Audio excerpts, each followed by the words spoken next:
दोस्तों, राघव चड्ढा की राजनीतिक विचारधारा चाहे जो भी हो, लेकिन सच यह है कि अगर नेता पढ़ा लिखा, समझदार और दूरदर्शी हो तो देश का भविष्य बदल सकता है। पिछले कुछ समय में राघव चड्ढा ने राज्यसभा में इतने अहम मुद्दे उठाए कि मैं पूरे भरोसे के साथ कह सकता हूं, सदन में बैठे कम से कम 70% नेता शायद इन मुद्दों का आधा मतलब भी नहीं समझते होंगे। अगर 5 साल से ज्यादा कोई एफडी कराता है तो उसको टैक्स की रियायत देनी चाहिए। There needs to be tax incentivisation for that sort of an investor. Short term capital gains पे जो टैक्स लगता है बहुत ज्यादा है, उसे कम करना चाहिए। जीएसटी 2.0 वास्तव में एक अच्छे इंटेंट से लाया गया, लेकिन हमने ये देखा कि जो इंटेंट था ये हुआ नहीं। और ये इसलिए नहीं हुआ सर क्योंकि प्राइवेट कंपनियों ने इस मुनाफे को जनता को नहीं सौंपा। मैं बता रहा हूं। राघव चड्ढा एक ऐसा नाम जो आज पॉलिटिक्स में कम और सोशल मीडिया, टीवी डिबेट्स और यंग इंडिया की बातचीत में ज्यादा सुनाई देता है। यंग हैं, शार्प हैं, कॉन्फिडेंट हैं और सबसे बड़ी बात, बोलते हैं तो ऐसा लगता है कि सामने बैठा इंसान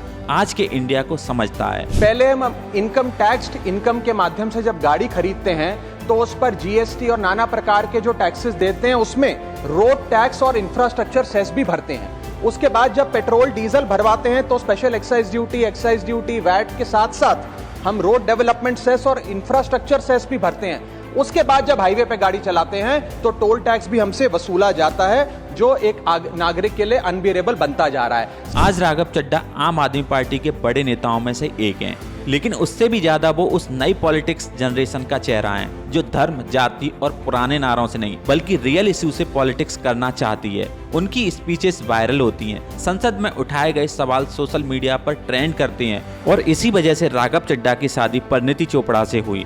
राघव चड्ढा इज कमिंग, तो मेरे भाई का मुंह खुल गया, आंखें खुली, उसने कहा राघव चड्ढा इज कमिंग। आज चाहे कॉपीराइट या किक वर्कर्स की बात हो, राघव चड्ढा एक ऐसे पॉलिटिशियन हैं जो नेक्स्ट जनरेशन के इशू को पार्लियामेंट में उठा रहे हैं। चलिए इस वीडियो में जानते हैं कि राघव चड्ढा इतने बड़े पॉलिटिशियन कैसे बने और क्यों आज ऐसे पढ़े लिखे नेताओं की भारत को सबसे ज्यादा जरूरत है। ये सच्चाई है कि आप दोस्त बदल सकते हैं मगर अपना पड़ोसी नहीं। इलाज कराने का खर्चा कंपनी देती नहीं देती, कुछ नहीं देती। सर वादा था कि हवाई चप्पल वालों को हवाई जहाज की सैर कराई जाएगी। आलम यह है सर कि बाटा कंपनी का जूता पहनने वाला भी आज हवाई जहाज की टिकट नहीं खरीद पा रहा है।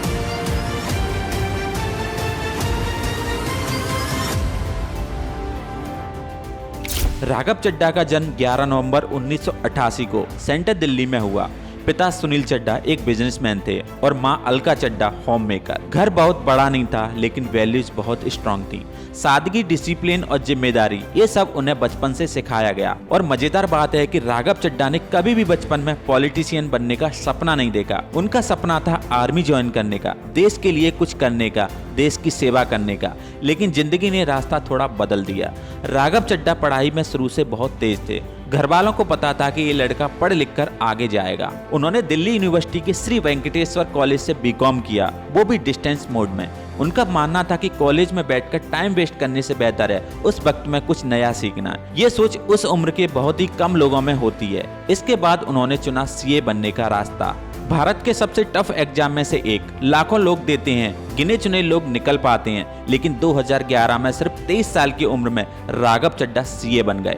सीए बनने के बाद उन्होंने डेलॉयट जैसी बिग 4 कंपनियों के साथ काम किया। कॉर्पोरेट वर्ल्ड ने उन्हें नंबर्स, प्लानिंग, टीम वर्क और लीडरशिप सिखाई, लेकिन अंदर कहीं ना कहीं एक बेचैनी थी। सिर्फ पैसा कमाना काफी नहीं था, इम्पैक्ट चाहिए था। और यहीं से उनकी जिंदगी का टर्निंग पॉइंट आता है, अन्ना हजारे और इंडिया अगेंस्ट करप्शन मूवमेंट। उस दौर में पूरा देश सिस्टम के खिलाफ खड़ा था, करप्शन के खिलाफ गुस्सा था। राघव चड्ढा इस आंदोलन में एक वॉलंटियर के तौर पर जुड़े। आंदोलन भले ही सिस्टम को पूरी तरीके से ना बदल पाया हो, लेकिन इससे 2 लोगों की जिंदगी बदल दी, अरविंद केजरीवाल और राघव चड्ढा। 2013 में आम आदमी पार्टी बनती है और राघव चड्ढा शुरुआत से ही कोर टीम का हिस्सा बने।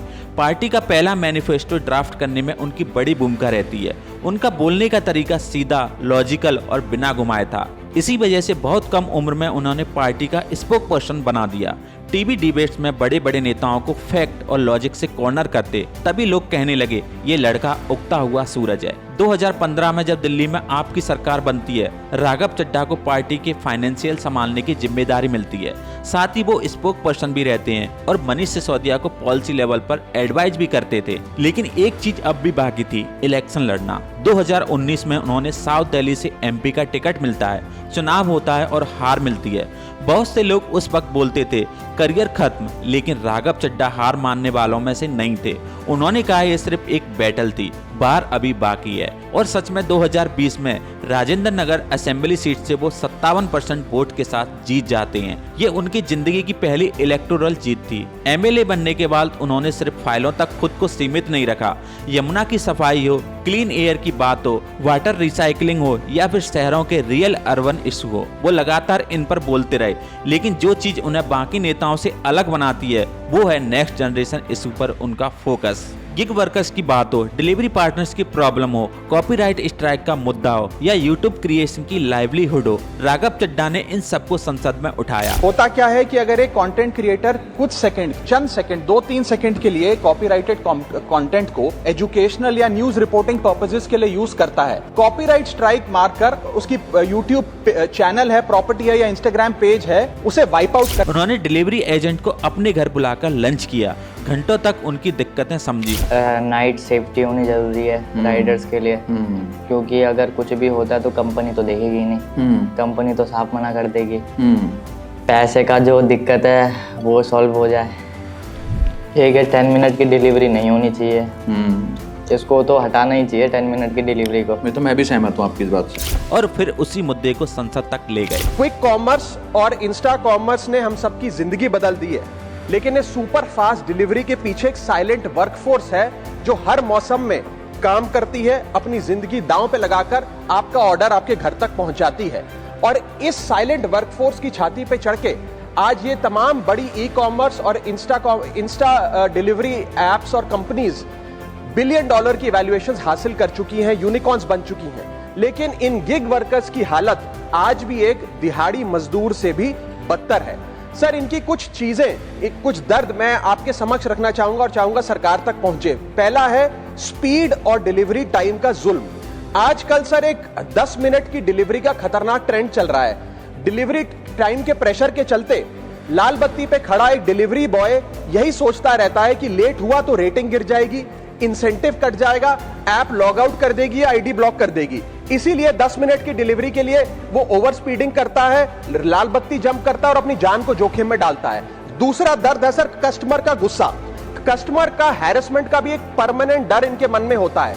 जैसे ही ऑर्डर 5 से 7 मिनट लेट होता है, देखा जाता है कि कस्टमर फोन करके पहले तो डांटता है, फिर जब ऑर्डर डिलीवर करने आता है तो उसे धमकाता है कि मैं तेरी कंप्लेंट कर दूंगा, और उसके बाद 1 स्टार की रेटिंग देकर उसके पूरे महीने का परफॉर्मेंस और बजट बिगाड़ देता है। Third problem that they face sir is the dangerous working conditions, जिसमें कमाई कम और बीमारी ज्यादा है। 12 से 14 घंटे की डेली की शिफ्ट करते हुए, चाहे धूप हो, गर्मी हो, ठंड हो, सर्दी हो, जो मर्जी मौसम हो, फॉग हो, पोल्यूशन हो, ट्रैफिक हो, ये लोग बिना किसी प्रोटेक्टिव गियर के, बिना स्पेशल बोनस के, बिना हजार्डर अलाउंस के काम करते रहते हैं। और सर इनकी स्थिति तो फैक्ट्री में काम कर रहे एक कर्मचारी से भी बदतर है, क्योंकि ना इन्हें परमानेंट एम्प्लॉयमेंट मिलती है, ना ह्यूमेन वर्किंग कंडीशंस होती है, ना हेल्थ एक्सीडेंट इंश्योरेंस मिलती है।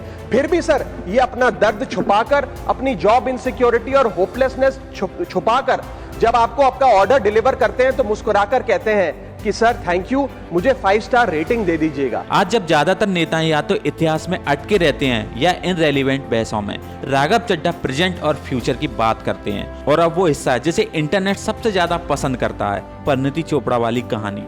2023 में लंदन में एक अवार्ड इवेंट था। परिणीति को एंटरटेनमेंट अवार्ड मिल रहा था और राघव चड्ढा को गवर्नेंस अवार्ड। प्रीति के भाई ने जैसे ही राघव चड्ढा को देखा, बोला राघव चड्ढा इज कमिंग। तो मेरे भाई का मुंह खुल गया, आंखें खुली, उसने कहा Raghav Chadha is coming. Breakfast meeting हुई, नॉर्मल बातचीत हुई और परिणीति खुद मानती है कि वही उन्हें एहसास हुआ यही इंसान है। मतलब मेरे माइंड में एक घंटी बजी, मैंने कहा I am going to marry this man.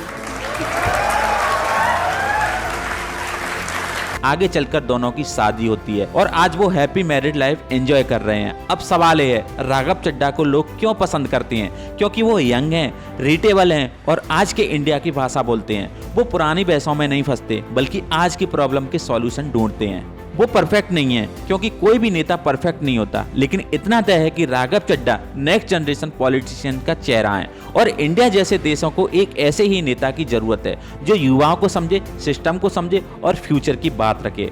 आप क्या सोचते हैं राघव चड्ढा के बारे में? कमेंट में हमें जरूर बताइए। और अगर आपको ऐसी ही रियल, डीप और ऑनेस्ट पॉलिटिक्स स्टोरी पसंद आती है तो फैक्ट टू फोकस को सब्सक्राइब करना मत भूलिएगा।